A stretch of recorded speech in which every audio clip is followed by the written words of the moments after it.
Vivemos como se o mundo estivesse sob nosso comando. Acreditamos que, com esforço suficiente, poderemos prever o futuro, evitar a dor e moldar tudo à imagem dos nossos desejos. Nos cercamos de agendas, metas, planos minuciosos, tentamos controlar o corpo, o tempo, os sentimentos e até os outros. É quase um pacto inconsciente com a ilusão. Se eu controlar tudo, estarei seguro. Mas o que acontece quando a vida desobedece? Quando a ligação esperada nunca vem? Quando a perda nos toma de surpresa? Quando a doença atravessa o corpo, o caos nos visita sem aviso e tudo o que planejamos desmorona? É nesses momentos, os mais cruéis e, paradoxalmente, os mais reveladores, que percebemos: não somos deuses do nosso destino. Somos folhas levadas por correntes invisíveis. Tentamos remar contra, mas quanto mais resistimos, mais afundamos no medo, na ansiedade, no sofrimento. Como se estivéssemos tentando segurar a água com as mãos. E se o controle não for a salvação, mas a prisão? Essa é a pergunta que nos guia. E para respondê-la, vamos mergulhar em dois rios de sabedoria, aparentemente distantes, mas profundamente entrelaçados: o pensamento oriental de Lao Tse e a psicologia existencial de Viktor Frankl. Dois mestres que, de formas diferentes, apontam para o mesmo caminho: a entrega consciente. Prepare-se para questionar tudo o que você acreditava sobre força, liberdade e sentido. E antes de continuar, me diga nos comentários: você já teve que soltar o controle? O que aconteceu quando finalmente se permitiu? Agora sim, vamos começar pela sabedoria que flui como o vento, o Tao.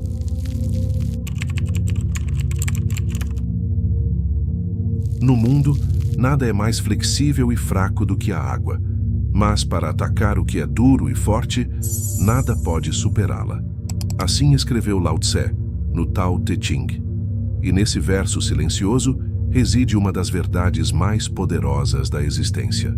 Lao Tse nos convida a observar o invisível, o que não pode ser tocado, mas que move tudo, o Tao. Um caminho que não se vê, mas que se sente. Um fluxo natural que sustenta a ordem do universo e do ser. O erro humano, segundo ele, é tentar nadar contra esse fluxo, exigindo que o rio siga o nosso mapa, quando, na verdade, o mapa é o próprio rio. Essa entrega que o mestre propõe não é passividade ou negligência, é sabedoria profunda. É compreender que há uma inteligência maior agindo no mundo e que, ao invés de lutar contra ela, podemos dançar com ela. No capítulo 48 do Tao Te Ching, Lao Tse afirma: na busca do conhecimento, a cada dia se adquire algo. Na busca do Tao, a cada dia se abandona algo. Abandonar o quê? O controle, o ego, o desejo constante de manipular o que nos cerca.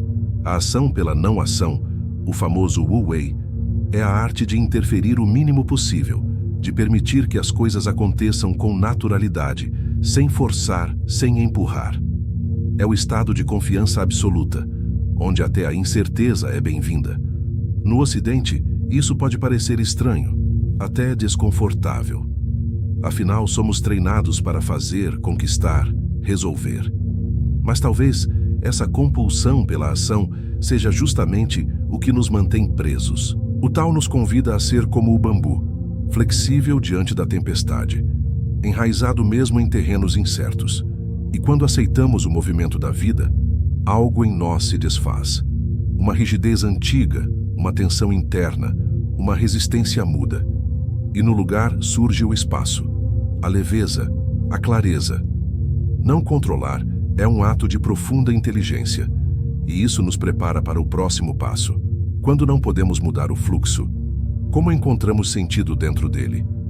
É hora de olhar para Viktor Frankl. Enquanto Lao Tse nos fala sobre o fluxo da natureza, Viktor Frankl nos guia por um território mais sombrio, o interior humano em meio ao caos absoluto. Não o caos simbólico, mas o literal. O médico e psiquiatra austríaco escreveu seu livro mais conhecido, Em Busca de Sentido, depois de sobreviver aos horrores dos campos de concentração nazistas.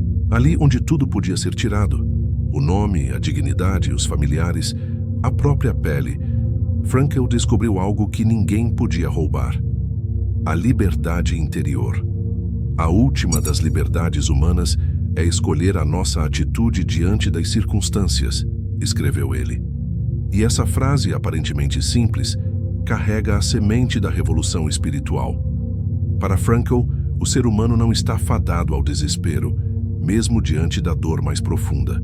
O sofrimento só é insuportável quando parece não ter sentido. Mas se houver um porquê, se houver um propósito, então até o sofrimento pode ser transfigurado. Não em algo desejável, mas em algo suportável, transformador. Diferente de Lao Tse, que sugere confiar no fluxo, Frankl nos mostra como resistir ao naufrágio sem nos afogar por dentro. Não se trata de romantizar a dor, mas de compreender que o imprevisível é inevitável e que o sentido não está no que nos acontece, mas no que escolhemos fazer com o que nos acontece. Nos campos de concentração, Frankl observava os que perdiam a esperança e desistiam da vida, e os que, mesmo diante da morte, ainda ofereciam o último pedaço de pão. Foi ali que ele entendeu: o homem é aquele ser que inventou as câmaras de gás, mas também aquele que entrou nelas com uma prece nos lábios. Frankl não fala em fé dogmática, mas em uma fé no valor da vida, mesmo quando tudo parece sem valor. E essa entrega ao sentido, mesmo sem controle, é o que faz florescer a alma em meio ao deserto. Mas por que sofremos tanto ao resistir? Por que o desejo de controlar se transforma em dor? No próximo capítulo, mergulharemos no coração dessa tensão: o ego e a resistência. Há uma dor que vem da vida e outra que criamos ao lutar contra ela. A resistência é uma armadilha sutil. Ela veste a roupagem do orgulho, do perfeccionismo, do eu deveria ter conseguido, do isso não podia ter acontecido comigo. É o ego gritando contra a realidade, como uma criança que não aceita perder o brinquedo. E quanto mais resistimos, mais sofremos. A psicologia moderna já identificou isso. A maior parte da nossa dor emocional vem da não aceitação do que é. Mas essa sabedoria é antiga. No budismo, chama-se dukkha, o sofrimento gerado pelo atrito entre o desejo e a realidade. Queremos que as coisas sejam de um jeito, mas elas são de outro. E então nos estilhaçamos por dentro. O ego tenta controlar porque tem medo. Medo de desaparecer. Medo de não ser especial, de não ser lembrado, de não ser amado. Mas nesse esforço por manter o controle, ele nos aprisiona. Frankl viu isso nos campos. Os que se fechavam no orgulho se quebravam. Os que soltavam o "por que eu" e passavam a perguntar "para que isso?" encontravam força onde ninguém mais encontrava. Já Lao Tse nos diria: o rígido se quebra, o flexível permanece. É preciso coragem para soltar a resistência. É preciso humildade para aceitar que a vida não gira ao redor da nossa vontade. E é preciso sabedoria para enxergar que entregar-se não é perder, é se libertar. Mas o que é então essa entrega? Ela é abandono, fraqueza ou algo ainda mais poderoso? É o que vamos descobrir no próximo capítulo. Existe uma ideia equivocada que atravessa séculos, a de que quem solta, perde, que ceder é fracassar, que aceitar é desistir. Mas talvez a verdadeira força não esteja em resistir, e sim em ver com clareza o que não pode ser mudado. A entrega não é um colapso, nem fuga, é o contrário da negação, é um despertar. Viktor Frankl, no auge da crueldade humana, não se entregou à passividade. Ele se entregou ao sentido, mesmo quando o mundo ao redor dizia que tudo era absurdo. Ele nos ensina que não precisamos lutar contra o incontrolável para sermos livres. A liberdade começa quando deixamos de exigir que a realidade se curve aos nossos caprichos. Lao Tse, por sua vez, não nos convida à apatia, mas à sabedoria de agir no tempo certo, no lugar certo, com a leveza de quem não carrega o mundo nas costas. Ele fala da entrega como um ato de harmonia com o Tao. Não é desistência, é precisão. Há um tipo de entrega que é rendição cega, mas há outro tipo, aquele que nasce do silêncio interior. É quando você olha para o caos e diz: eu vejo, eu aceito, eu sigo. E nesse instante o caos perde o poder de te destruir. Entregar-se não é cair, é pousar com consciência. E quando pousamos, podemos ver melhor. De repente, o que parecia confuso se organiza. O que doía, amolece. A vida, enfim, volta a respirar através de nós. E é nessa respiração profunda que Oriente e Ocidente se encontram, não como opostos, mas como aliados. No próximo capítulo, essa ponte será construída.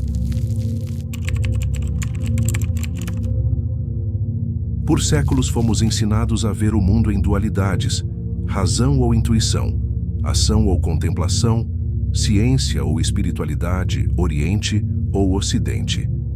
Mas há momentos, raros e reveladores, em que dois caminhos distintos se encontram, e em vez de se anularem, se ampliam. Lao Tse e Viktor Frankl jamais se conheceram. Viviam em tempos, línguas e mundos diferentes. Mas, de forma quase milagrosa, seus ensinamentos ecoam como dois instrumentos afinados em uma mesma sinfonia interior. Lao Tse nos convida a soltar, a deixar o rio correr. Frankl nos mostra que mesmo quando afundamos, podemos escolher como mergulhar. Um fala da natureza como mestra, o outro da dor como reveladora. Mas ambos, em essência, nos dizem o mesmo.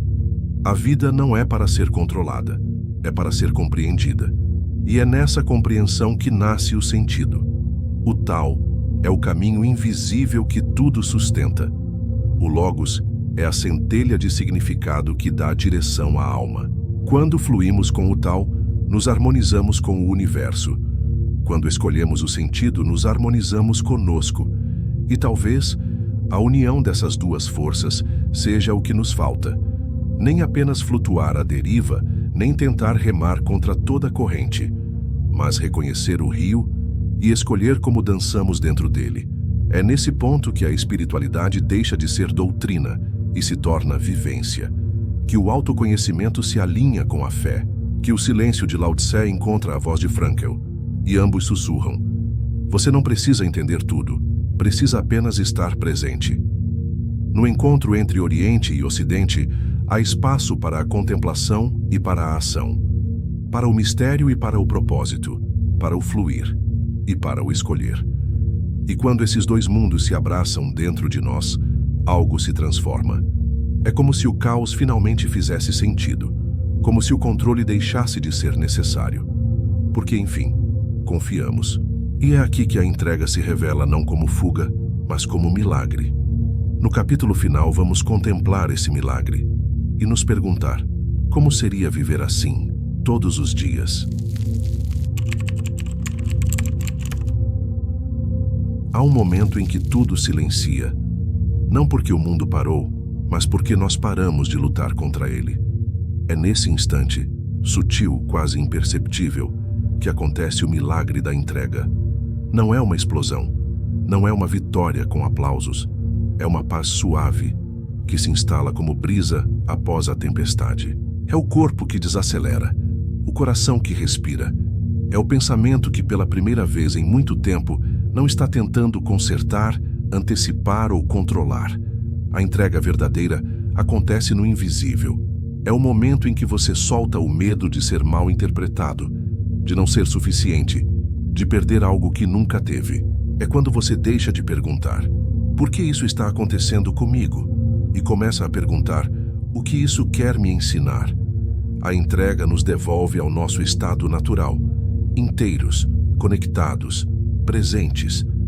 Para Lao Tse, essa presença silenciosa é o Tao, o caminho que não precisa ser explicado, apenas vivido. Para Frankl, essa presença é o encontro com o sentido, o sim que dizemos à vida, mesmo quando ela diz não aos nossos planos. Em ambos os casos há um ponto em comum. A vida não precisa ser controlada para ser bela. Ela precisa ser acolhida. E quando acolhemos a vida como ela é, incerta, fluida, frágil, algo desperta em nós: a fé. Não a fé dogmática, mas a fé que nasce da confiança. A fé que diz: mesmo sem saber o que virá, eu estou pronto. Essa fé, essa entrega, é o que transforma o imprevisível em liberdade. É o que nos tira da prisão do ego e nos coloca no fluxo da alma.